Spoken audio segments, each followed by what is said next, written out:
if you want to be a master in the space, like you gotta bring the heat and you gotta get obsessed.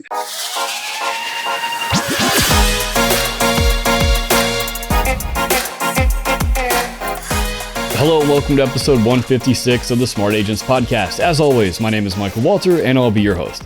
In today's episode, we're joined by Destin, Florida-based real estate professional Josh Parish.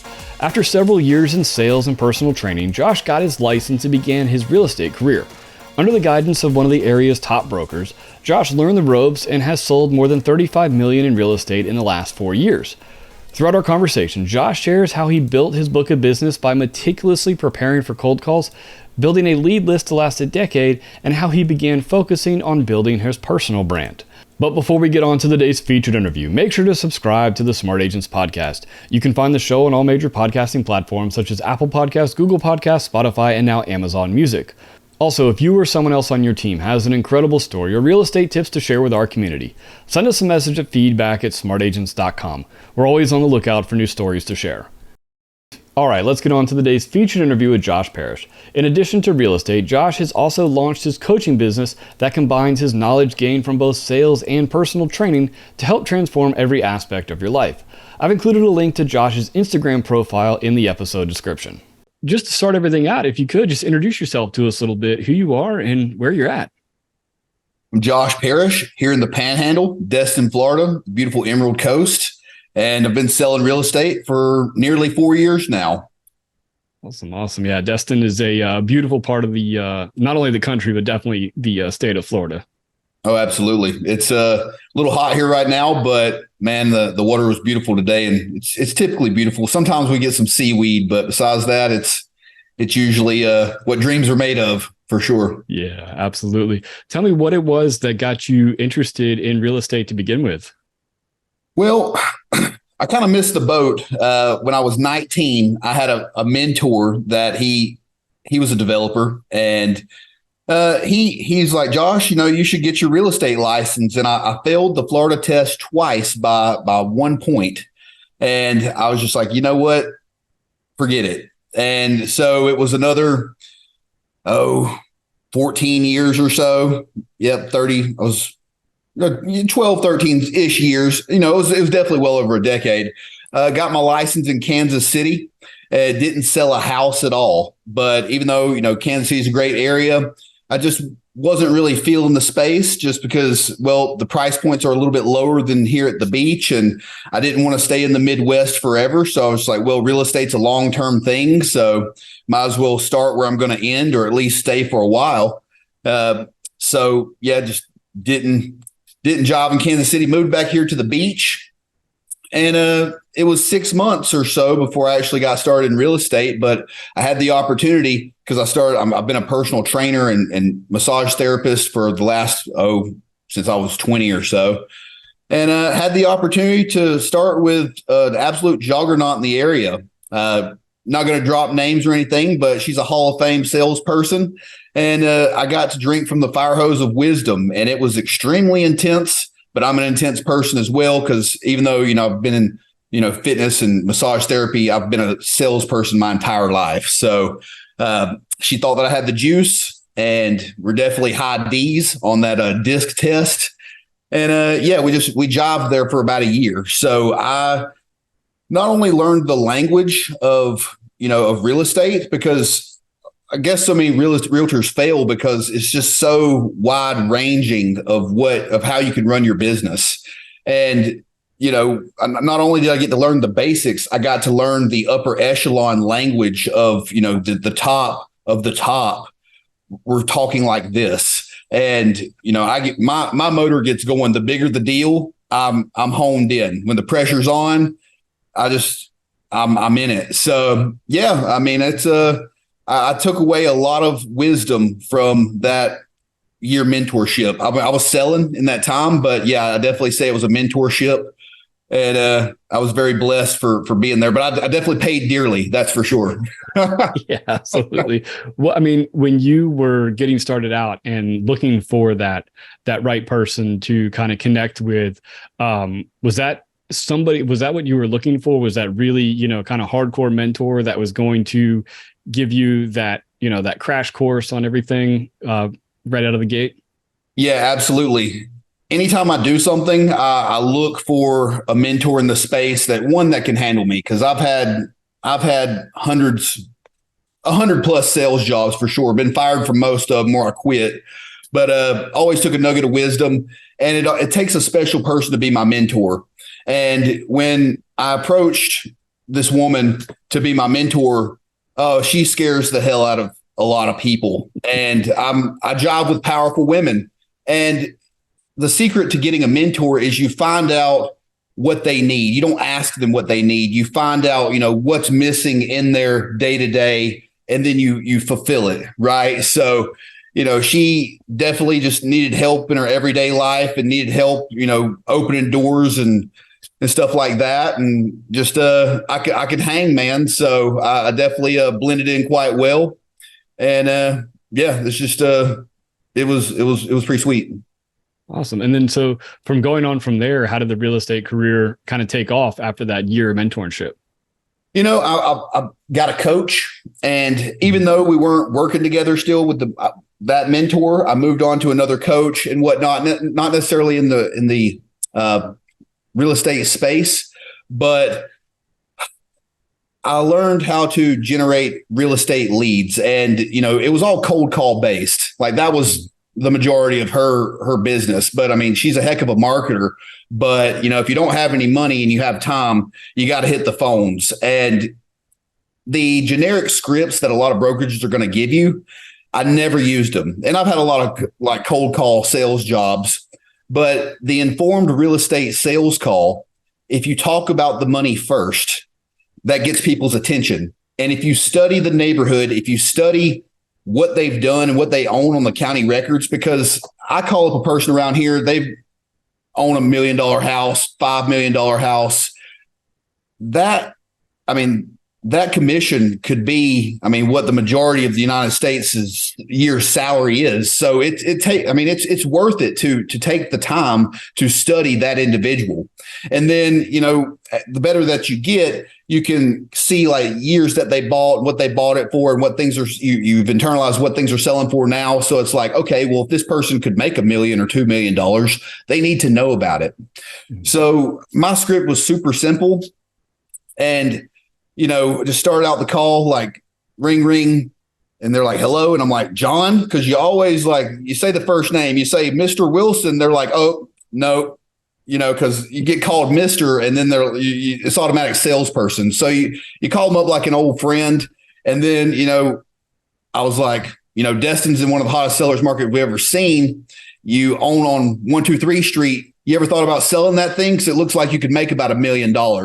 And they're like, I could make $1 million. And I'm like, oh yeah. Can I send you over the data? Let's look at it. And they're like, shoot, yeah. And these were, high powered professionals. Mm-hmm. And it didn't have to be, I didn't have to say words that, this long. I don't know if you can see my camera. I didn't have to say like words with 18 syllables and like, I'm a scientist of this and that. You just talk about the money.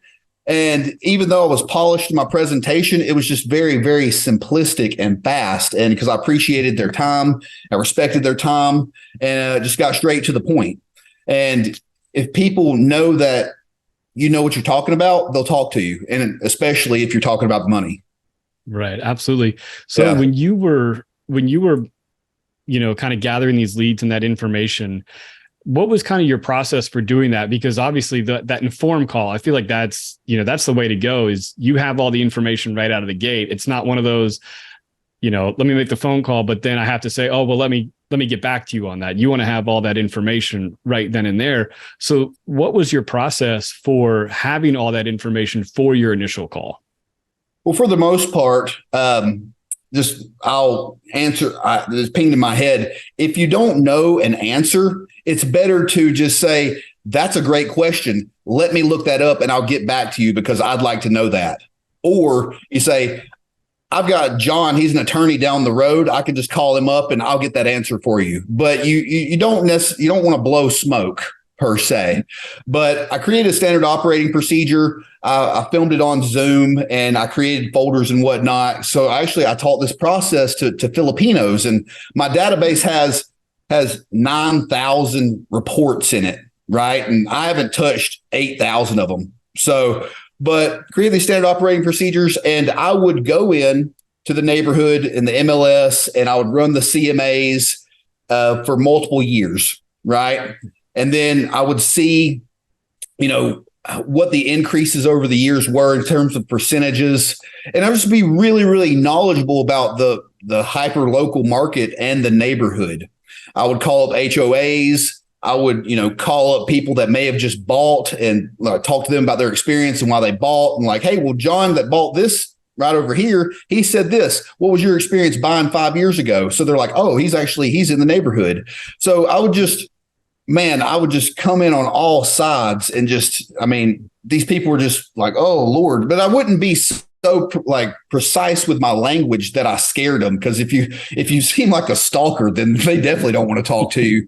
But, I would say like, hey, you may own, a house on Main Street, you ever thought about selling that thing instead of like, you bought this year and whatnot. But if they got in depth in the conversation, then I knew to be, led on a little more information. It just wasn't like, I studied you for 30 minutes for this call, fool. Like, right. It wasn't like that for sure. But no, just MLS, county records, social media, just got to kind of be a private investigator. And I know it sounds creepy, but knowledge is power. And you don't necessarily tell everybody up front that their answer, but if you know their answer before, then they just seem super intuitive and so yeah, man. I mean, it's just it took a lot of time in the trenches up front, but then over time, it got easier. And especially when I hired the Filipinos to do the grunt work of creating these reports for me,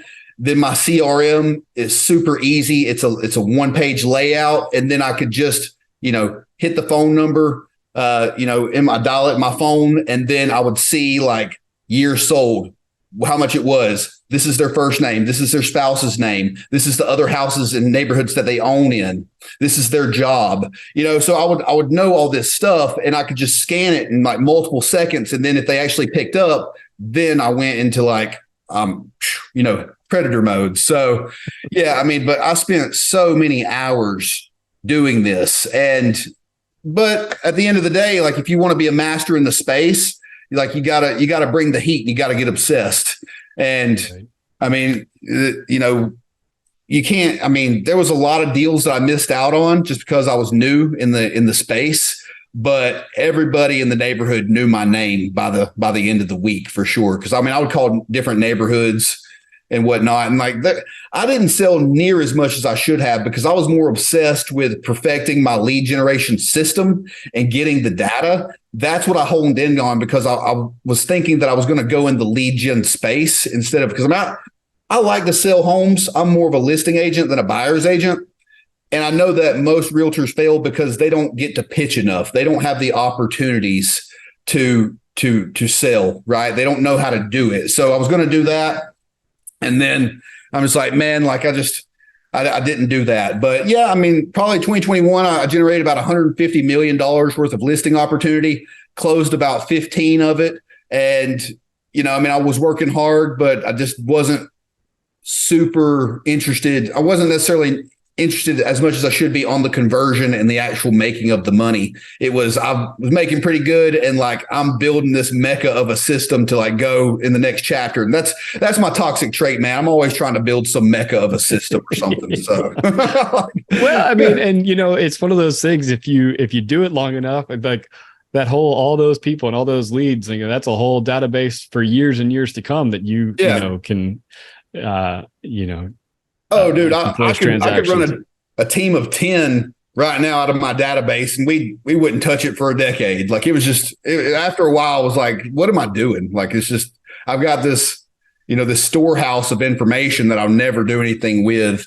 I don't want to say never, but, I think, what's the stat? Like 10% of your contacts, your book of business, it's a 10% rescission rate each year. And, so probably 30% of it's not good anymore, but I dive back in all the time and I call up folks. And if they don't own the house anymore, they'll let you know.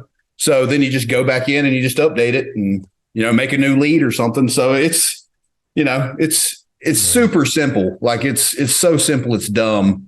And I never bought a real estate lead because all of this information is public domain. Like it really is. So to buy leads, I don't want to say it's lazy because sometimes people just have so much money they can do that, but it would hurt my heart if I spent $500 on a lead, like you didn't do it with it. Like, right. Well, and then with the buying, if they're not putting in the time to do that research, like you are on that lead, so what if you bought the lead, you had the phone number, but if you don't have all the other information behind it and have that whole, that arsenal to go in on the sales pitch, you're shooting yourself in the foot with that bought lead anyway. You're right. Absolutely. Yeah. Just, you gotta work the leads, man. The ones that come in, you gotta work them until they tell you to leave them alone. Right. Absolutely. So you said that was 2021 that really kind of took off for you, and how's things, kind of progressed since then? Because obviously, the market's changed and things have gotten so crazy. Market has changed. I've sold about 10, 15 million each year since then. This year slowed down for me a little bit just because, I still love real estate. I did get my broker's license, but I'm more so focused on building my personal brand online presence. And I'm dipping back into the coaching space just because I know that I'm meant for coaching and teaching people these lead generation skill sets and sales tactics and whatnot. So I'm definitely, I think I've sold like maybe 5 or 6 million this year.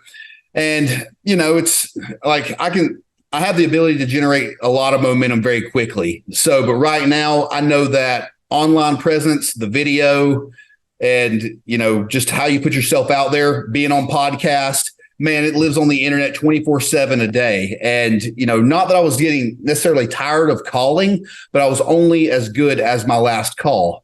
So I've got some money saved up and it was time to invest in, what's going to work for me all the time. And so I'm doubling down on content and podcast right now. So, but yeah, I mean, I work leads almost every day, in my book of business, past clients and whatnot, and just checking in. And I still check the high sales and let people know about it. And, it's just, if you just tend the handful of people that you have, because around here, there's a lot of investors. There's, one person may own 10 houses in the area. So, I mean, you just keep them in your good graces and stuff will fall in your lap. I haven't ever sold any other markets in terms of just like people that live there, so it's probably a little bit more of a different strategy per se. Right. But yeah, I mean, I have my little book of business that has a lot of houses and stuff, and I, keep in rapport with them, and people like to see my videos and whatnot. So yeah, just, you can never go wrong with making content and putting yourself out there in terms of like your actual personality. I notice, and I haven't ever really been good about not being authentic. Like I'm a rough, polished individual somewhat. Like, it's definitely 50-50, and I don't have much of a filter. So I know, like, when I sold insurance and I was trying to do the whole, like, I'm a robot, like, look at me, I'm a farmer's insurance guy, like it was killing my soul, man. And so just by me putting out the information and content that, is informative and it's me, like, that is really attracting the people that like me into my sphere. So, and the people that don't like me, they'll move on, they'll keep scrolling, but yeah, I mean, it's wonderful because with the cold call, you never know who's on the other end. Now, I was very intuitive with like the disc profiles, and like, you might have Grandma Ethel pick up the phone. She's like, hello. And I'm like, Ethel, hi, how are you? Or, you got Neil, the lawyer in New Orleans in the high rise. And he's like, what do you want? And like, Neil, you want to make $1 million today, sir? And he's like, what? And like, so it's just super intuitive. But with the online videos, man, it's definitely it's a magnet for who you want. Right. Absolutely. And I want to talk to you about, as you kind of create this, aura of success around yourself, and, being able to attract the types of clients that you're looking for, and also, just keep building upon that success. So what was it that really kind of got you into wanting to create that personal brand and, projecting that success out there? Well, one, so Warren Buffett said that something along the lines of, if you can't figure out how to make money when you sleep, you're always going to be broke, or something along those lines. Right. And, just me knowing that, in this space, cold calling, it's the way to generate, like, there's only one way of active marketing, and that's asking people in the now to do business with you. Everything else is passive marketing. But I just, I have a life. I want to go do other things. I want to go, not necessarily sit and call on the phone all day, because it's just, there's more to life. And like, I want to continue to work out and get more jacked and like go play in the sunshine and stuff. And like, I can make content that might get watched 10,000 times, and I spend an hour on making it. So it's just, it's the whole investment mentality, like make something once and let it try to go viral, or let it. So, yeah, I mean, that's what really motivated me to build my personal brand. Right.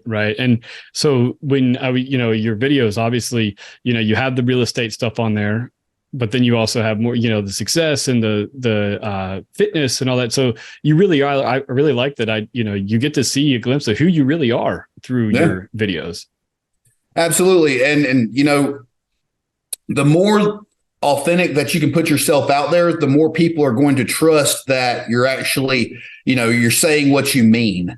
And by putting the content out there regularly, they're going to warm up to you. So it may take some time to build up that momentum, but the speed to lead is a lot faster. The speed to conversion is a lot faster, because your content has done the work for you, instead of like, hey, I've met this person at a networking event and I've got to call them a dozen times and talk to them on the phone for 30 minutes, when they flip open their Facebook app or their Instagram app and like, oh, here's Josh again. He's doing something funny. He's doing something wild. He's informing me right now. So it's like it's a touch. Right. So yeah, I mean, just it's really neat the way that social media has enhanced our lives. And I mean, sometimes it's a negative, but it's a huge positive if that's how you want to look at it. And yeah, I mean, just can't go wrong. You can't go wrong with putting yourself out there, once again. Right. Absolutely. How have you seen things kind of shift in your business now that you've been, kind of focusing on the content creation and building that personal brand? In terms of real estate, I haven't necessarily put out a whole lot of content. Now, I was making some YouTube videos, reverse engineering of what people might ask in the area. So when they do the YouTube search, I haven't necessarily put out those videos just yet. But if you go in and you ask, you're thinking about how, like, so in this rental space, this market where people, come and they visit all the time, you're thinking, because I made a video about all the beach accesses. I made a video about all the restaurants on the water. I made a video about the hotels in the area. I made a video about the best golf courses in the area. Just got to run them out there. So I know that when I actually turn that on, when I put them out there and people start searching that, because YouTube is direct hand in hand with Google, it's gonna be sweet. Like, it's gonna be great. But that being said, I'm going to be honest with you, I haven't put that much real estate content out there. It's more so been just about my lifestyle and my fitness and whatnot, and just my coaching. But yeah, I mean, not all is lost. I mean, I'm very well versed in the space, and I'm fully confident that, just pick back up where I left off. Yeah, absolutely. Yeah. I think those videos, once you get those turned on, I mean, because that's something that, the beach access is and those types of things. I know, like in Destin, for anybody that's coming to visit, and, you go to a vacation spot like a Destin, you get so many people that do come in for a vacation, and they're like, man, I really would like to, one day maybe live here. And if they're seeing you pop up on all those videos about those informational things, it might not be something they call on, tomorrow or the next day, but in 6 months, or, maybe when they're freezing up in Pittsburgh or something, they might be like, oh, I remember that guy telling me all about the best places to go. Absolutely. And the way that I was obsessive about the cold call mechanics and the standard operating procedures of, how to, generate these reports for these leads, I got real obsessive about YouTube and, I know all about YouTube now, even though it's always changing. And so now I'm kind of studying Instagram and Facebook a little bit just because I know that, well, it's the future. Absolutely. And people are always searching for the beach. They're always like, when it's wintertime and they're up freezing their butts off up in Michigan or something, they're like, oh man, I'm dreaming about the beach. So like, yeah, I just, but the thing about it is like, you can't make content and just throw it out in the abyss. You don't guess at it, study it. Like, and I get real obsessive over things because I don't put out crap. And then like if I shoot, like I'm a sniper, like I'm gonna shoot and I'm gonna hit the target, or at least it's gonna be damn close. So because the things that I put out there, and I've always stood behind my work and my name, and I may have a down period, but it's never rest. It's always I'm refining myself. I'm building another version of myself. It's a death and rebirth. And it's been habitual and it's been painful. But when I'm winning and I'm doing like what I'm supposed to do in the new version, oh man, you can't ask for a greater bliss, like it's just so, but it's not like you can just continuously, you can't just hop in one space and the other without actually knowing the mechanics. You can't fake it like at all. So whatever you do, just got to dial in and like you gotta go in the darkness sometimes. You gotta be in the cave and do your studies. Right, absolutely. So with the coaching that you're doing, tell me a little bit about that and what kind of coaching that you're getting into. Yeah, I'm about to launch my first course. So it's all about personal transformation. And I've got this acronym. It's 8 parts. It's called FEMPRESS. It was Pressum at first, but then I added the financial portion. So we've got financial, emotional, mental, physical, recreational, environmental, spiritual, and social. And that's the 8 pillars of self. My first course, it's the transformation of physicality. And our body is our vessel, right? It's our vehicle. And being a trainer over the last 20 years, working with hundreds of different people, I know the highest return on investment actions that we can perform to jumpstart our body and make our body just perform at peak capacity, even though it's the foundational pillars.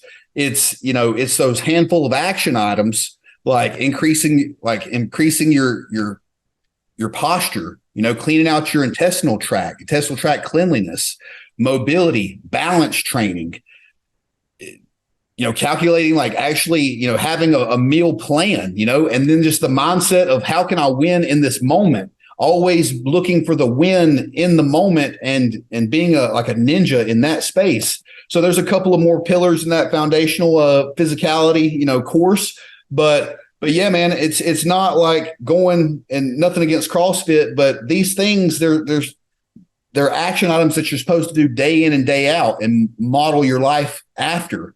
And I forget his name. He has a real estate podcast. Great guy, like super informative. But he says, happy brokers sell the most real estate. And you can't feel like crap in your body and attract the success that you want, attract the type of energy that you want. Because if you're in pain, if you're feeling sick, if you're hungover, if you're bloated, like if you're not confident in yourself, like you're not putting your best self forward. Like if you feel great, everybody knows you feel great because you've got that pep in your step, right? So it doesn't matter what you want to do. The mindset and the physicality, that's your foundation right there, because that's how you move through the world. And that's, I'm going to be making more courses and more courses.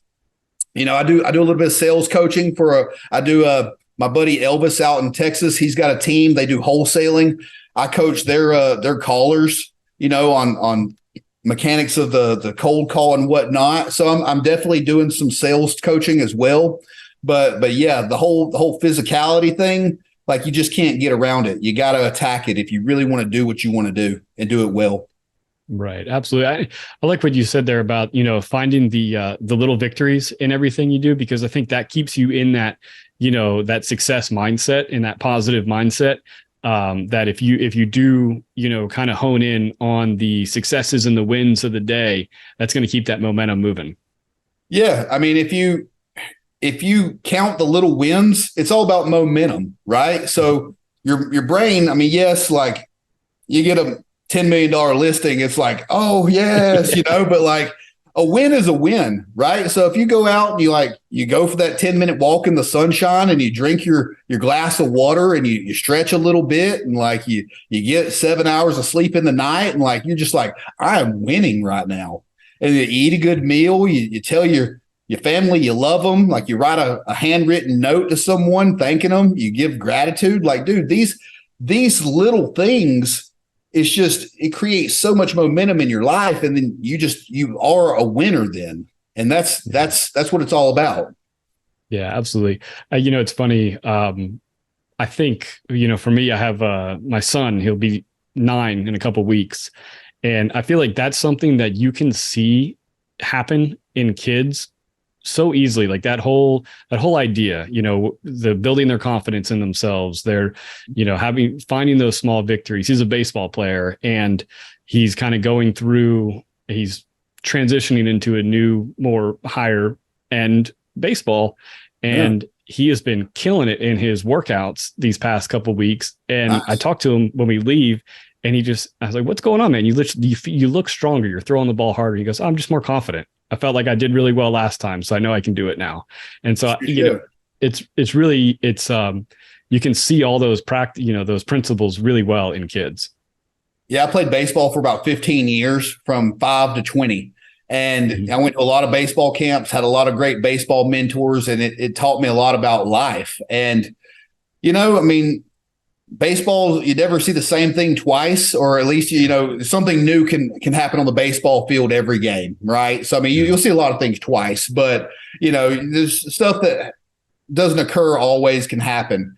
And, if you're tight and you're self-conscious, like absolutely you could be, the most talented person out there. But if you're thinking about your girlfriend or your mama screamed at you before the game, like you're not going to play good, man, like at all. But then you got, your backup second baseman or whatever, your backup anybody player out there. And, maybe he got a new girlfriend, or maybe his mama fed him a peanut butter and jelly sandwich with the strawberry jam or something, he's like, yeah, that was my favorite. And he's out there, he's super loose and he's having a good time. Like baseball, that's why I love baseball, man, is because like one, you have to have a super short memory. Like if you make an error, you can't think about it. You can't think about the last pitch. You have to play mindless, even though it's a thinking man's game. And you got to play hard, but you got to be under control. There's just so many different contradictions that you got to spin the plates. And I was a pitcher, so I mean that was definitely a mental game. And that's why I loved it so much, is because I was just always getting in people's heads before they even got up in the box.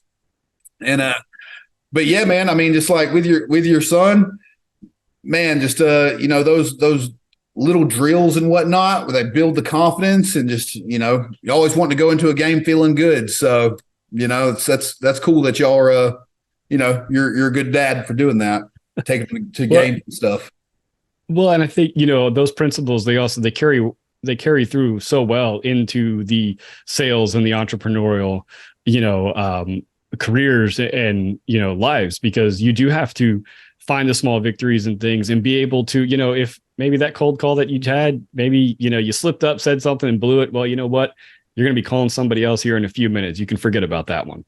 Shoot, yeah, man. You could go 0 for 10 over the last 3 games, get up there in the bottom of the ninth, bases loaded, hit a home run, and then nobody remembers the past 3 games. You're a hero for the next, at least until the next game. You're getting carried out on people's shoulders if you do that. So you can't, just know that the next opportunity could really just change everything for you. So if you go at it like that, it really changes life. It's like you just can't let the past hold you down, because the best is yet to come. Yeah. Well, I really do appreciate you taking the time to talk with us today. Where can people find more, more of your videos, obviously. So like your Instagram feeds, but then also the coaching and the things you're going to be launching. Where can people kind of keep updated on that? Right now, Instagram is the best place to get a hold of me. And my Instagram is Obviously, Instagram at the Josh Parish, TheJoshParish. Just direct message me. But yeah, I mean, that's I'd be more than happy to talk with you. Let's create some banter. Yeah, awesome. Well, again, I really do appreciate you taking the time to talk with us today. Absolutely, man. I appreciate you. I want to thank Josh for taking the time to talk with us today. I really like his approach to gathering as much information as possible about a property or seller prior to making initial contact. Remember, if you're interested in hearing more from Josh, I've included a link to his Instagram page in the episode description. So once again, if you think you or someone else on your team has an incredible story or real estate tips to share with our community, send us a message to feedback@smartagents.com. Well, that wraps things up for this episode, but remember, follow the show wherever you listen to podcasts and make sure to subscribe to the Smart Agents YouTube channel. Again, I'm Michael Walter, and we'll see you on the next episode.